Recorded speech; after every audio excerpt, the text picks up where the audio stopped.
శ్రీకృష్ణుడు మధుర నగరంలో అడుగుపెట్టగానే ఏం జరిగింది?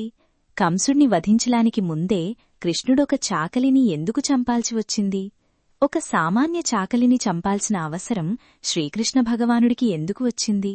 కేవలం బట్టలివ్వనందుకు, అహంకారంగా మాట్లాడినందుకు ఒక చాకలిని దయామయుడైన శ్రీకృష్ణుడు కొట్టి చంపి ప్రాణాలు ఎందుకు తీశాడు?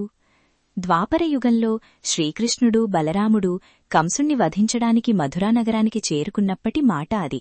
మధురానగర వీధుల్లో ఆ రోజు జరిగింది ఇదే. కృష్ణుడు, బలరాముడు నగర వీధుల్లో నడుచుకుంటూ వెళుతుండగా కంసుడి ఆస్థాన రజకుడు అంటే చాకలి రాజవస్త్రాలను తీసుకువెళుతుంటాడు. ఆకర్షణీయమైన ఆ వస్త్రాలను చూసి కృష్ణుడు చిరునవ్వుతో, ఓ రజకవర్యా, మూల్యం తీసుకుని ఆ వస్త్రాలలో కొన్ని మాకివ్వు అని అడుగుతాడు. ఆ చాకలి అహంకారంతో నవ్వి, అడవుల్లో పశువులను కాసుకునే గొల్లవాళ్లకు రాజవస్త్రాలు కావాలా?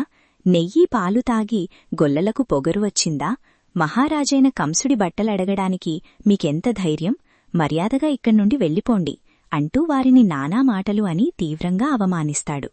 ఆ మాటలకు ఆగ్రహించిన శ్రీకృష్ణుడు కోపంతో ఒక్కసారిగా తన చేతితో ఆ చాకలిని కొడతాడు. కృష్ణుడి దెబ్బకు ఆ చాకలి తల మొండెం నుండి వేరుపడి అక్కడికక్కడే ప్రాణాలు విడుస్తాడు. కాని ఇక్కడే ఒక పెద్ద సందేహం వస్తుంది. కేవలం బట్టలివ్వనందుకు, అహంకారంగా మాట్లాడినందుకు దయామయుడైన కృష్ణుడు ప్రాణాలు తీసేంత కఠినమైన శిక్ష ఎందుకు వేశాడు? దానికి వేరే విధంగా బుద్ధి చెప్పొచ్చు కదా. ఒక సామాన్య చాకలిని చంపాల్సిన అవసరమేమొచ్చింది? దీనికి కార్యం ద్వాపరయుగంలో వస్త్రాలివ్వకపోవడం కాదు. దీని వెనుక యుగాలనాటి ఒక కర్మఫలం దాగి ఉంది. అసలు కారణం, మధురానగరంలో శ్రీకృష్ణుడి చేతిలో చనిపోయిన ఆ చాకలి పూర్వజన్మలో త్రేతాయుగంలో అయోధ్యనగరంలో నివసించేవాడు. సాక్షాత్తు శ్రీరామచంద్రుడు రావణుడిని సంహరించి అగ్నిపరీక్ష అనంతరం సీతమ్మను అయోధ్యకు తీసుకొచ్చి పట్టాభిషిక్తుడైన తర్వాత ఒకరోజు ఈ చాకలే తన భార్యతో గొడవపడుతూ ఒక మాట అంటాడు.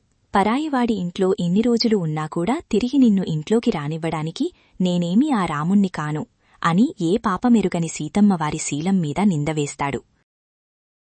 ఒక సామాన్యుడన్న ఆ మాటల వల్లే శ్రీరాముడు నిండు గర్భిణి అయిన సీతాదేవిని అడవులకు పంపించాల్సి వస్తుంది.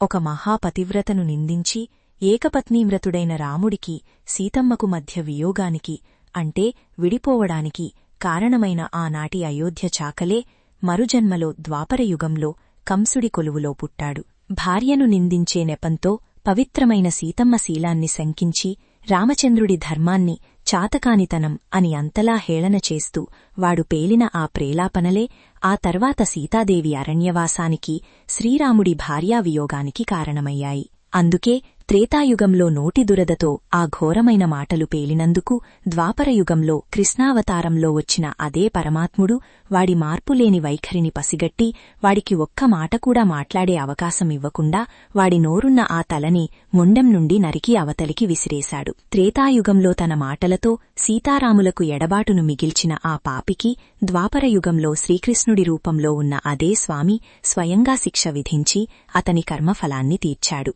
అంటే కృష్ణుడు ఆ చాకలిని కొట్టి చంపింది బట్టలివ్వలేదని కాదు, త్రేతాయుగంలో సీతమ్మను నిందించిన ఆ చాకలి యొక్క ఆనాటి కర్మకు ముగింపు పలకడానికే. ఇది అసలు రహస్యం. జై శ్రీకృష్ణ.